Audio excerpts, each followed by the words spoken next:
Hi, everybody. Dan Illman and Mike Beer, the DRF race of the day for Thursday, December the 3rd. Let's kick off the late pick four at Aqueduct.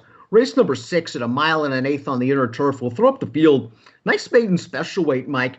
I think this is a very competitive group of horses, and it's also going to be very interesting to see who stays the mile and an eighth and how this pace actually plays out, because I think there's a chance it could get solid. Yeah, it'll be interesting to see. That's true. It'll be interesting to see how the race is run, Dan. And then we'll just see, I guess, who's going to take a step forward here. To me, just from having seen most of these horses at least a couple of times now, for the most part, these are well-connected, well-bred horses, and they've been mostly disappointing. Remember, you can download free formulator past performances for this race on the Race of the Day event page at DRF.com. Access them, handicap along with us. Let's throw up that Timeform US pace projector. He's got the 12 Dreams of Tomorrow stretching back out in distance. This colt should be able to show some speed. I'm not sure if they absolutely outright want him on the lead. Personally, I think my boy Patty's going to go the number 8 with blinkers on. Yeah, I don't know that I saw the Shug horse Dreams of Tomorrow making the lead in here. Not that he can't do that. He does have speed. His only turf race at Keeneland last time, that was a situation where he could have made the lead, but they didn't want it. They ripped him back off it, and maybe it wound up costing them in the end. Number 1, Soul Candy, is entered for main track only. We'll move to the 2, AMANO, going out for Chad Brown. Very consistent from a buyer speed figure standpoint, but this is a horse that's been 9-2 in all 5 starts and has found a way to lose each and every time. I think a good trip is coming from the inside post, and I think the distance will be okay for him. He's not a superstar, but I guess if he trips out, he can get it done. Yeah, it would be far from surprising to see him win, but he is one of those horses that, I was sort of mentioning in the open there, who just so far has been a disappointment. He's got a little pedigree for top connections. I thought his debut at this distance back in March it just sort of looked like a horse who needed the race, Dan, and I was really expecting him to come to New York and run well over the summer. That hasn't happened. I would not take a short price on this horse. JOHNNYPUMP, the number 3, is another one of those well-bred underachievers. This is a horse that sold for $1.1 million as a yearling. And last month, he sold for $75,000 at a horses of racing age sale. Usually that would be considered kind of a major negative, especially since he's only been fair in his 4 starts to date. But the fact that Michael Maker takes over the training, I think, gives cause for pause. We might see some improvement from this horse here as he stretches out to a mile and an eighth. We'll see what Maker can do. Chad Brown had him to start with and didn't really get a lot out of this horse. I do sort of feel like it's Maker getting more distance underneath him. That could be a positive. That seems to work for this trainer. But, again, he's another one of those horses so far. He hasn't done a ton of running. High Tide's probably one of the top contenders in this race. He came off of a short 2-month layoff last time out. They stretched him all the way out to a mile and 3/8, and he was 3 wide around the first turn, pushing a solid enough pace. Went after the leader, turning for home, made the lead. Pretty game, I thought, in the stretch to finish third, to finish ahead of 3 of these horses. The winner of that race came back, just missed by a nose, with an 84 buyer speed figure. So this horse fits. He has tactical speed. Maybe he wants a little more ground than the 9, but it should suit him just fine. It did seem like stretching him out helped him last time, but I don't think, cutting back to a mile and eighth is a big negative. It'll be interesting to see what he does, Dan, because this horse really didn't do any running on dirt as a 2-year-old, his only start. And then when they brought him back up to layoff at Saratoga, he didn't do any running at all in his first start on turf. He did improve last time. I got to be honest, I'm not a fan of that race. I don't like the horse that beat him that day. No compliant. Came back and missed by a nose the other day at Aqueduct. I'm not a fan of that horse. Listen, he's the favorite on the morning line. I would never bet him as the favorite, but he can win. Bailout's the number 5. He's one of those horses coming out of that race. Now, this horse is already an 18-time maiden.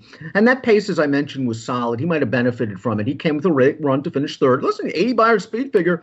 Nothing to sneeze at for a horse that's going to be a good price on the tote. I just don't know where the improvement's coming from in his 19th start. Yeah, he's not going to improve. He has plenty of races. There's plenty of figures on the go back that make him a contender in here. He just never wins. Corkman, the 6, is entered main track only. We'll move to the 7, Bay Street Money. Bay Street Money, I thought, ran okay last time out, Mike.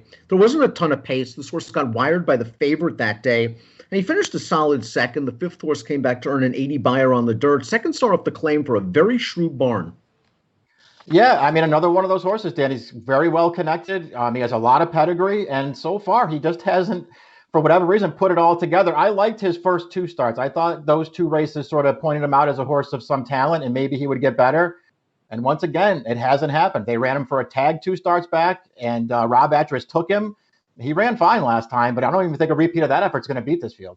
Maybe the 8, My Boy Patty, is in just a little bit tough, shipping up from Laurel and adding blinkers for a low-profile barn. But this horse is going to be a price. He might be on the lead.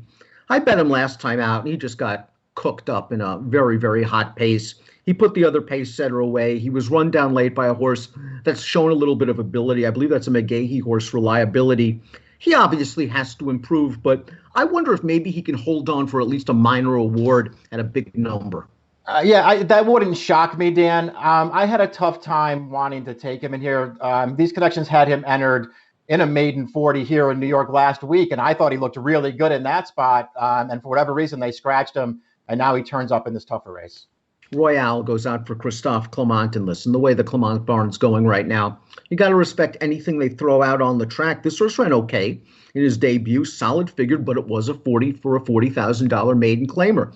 They're stepping him up, but maybe he's not facing the toughest special weight in the world, Mike. That was an okay fig in his debut. Yeah, and again, he's facing a lot of horses here who have so far underachieved, so maybe he can overachieve a little bit. He ran fine first time out. He was the only first-time starter in that field. He was making up some ground. He never looked like he was going to win, but he was racing on to the end. Maybe he improves. Magic Mojo is the 10. He's entered main track only. Let's talk about the 11, American Piper. I thought he ran okay in his turf debut. Now, it was against New York Breds. It was kind of a race that fell apart late, and he was relatively close to the pace. He was only beaten 2 lengths that day. I think he has found his niche on the turf, but this is a tougher spot. It is. It's a much tougher race, but he was close to a pace, as you mentioned. It did fall apart there. That winner came from way out of it to win.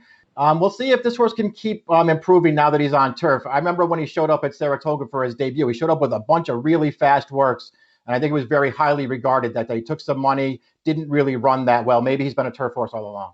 Dreams of Tomorrow is the 12 for Shug McGahee. We talked about him being close to the pace, and while he breaks from a tough outside post position, I think he has the tactical speed to find a great spot.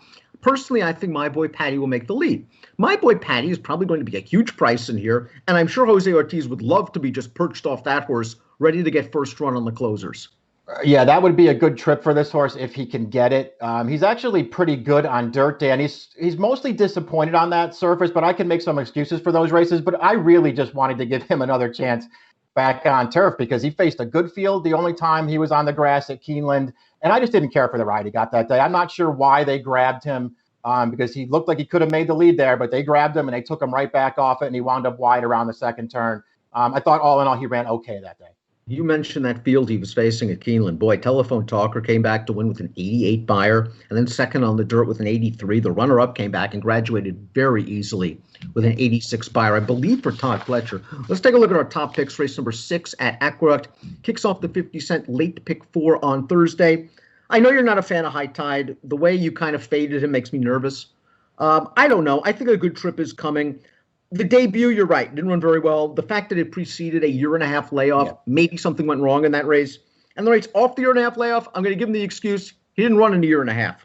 So I'm going to think that maybe the last time was the time we saw the real High Tide, but I'm not sure how short I'm going to go. Who do you like? Yeah, that was my only problem with High Tide, really, Dan. And I don't love his races enough to take him at a short price in here. And if he is indeed the favorite, I just don't want him. I like Dreams of Tomorrow. He's been a disappointment so far for Top Connections, but I liked his turf race. I want to give him one more chance.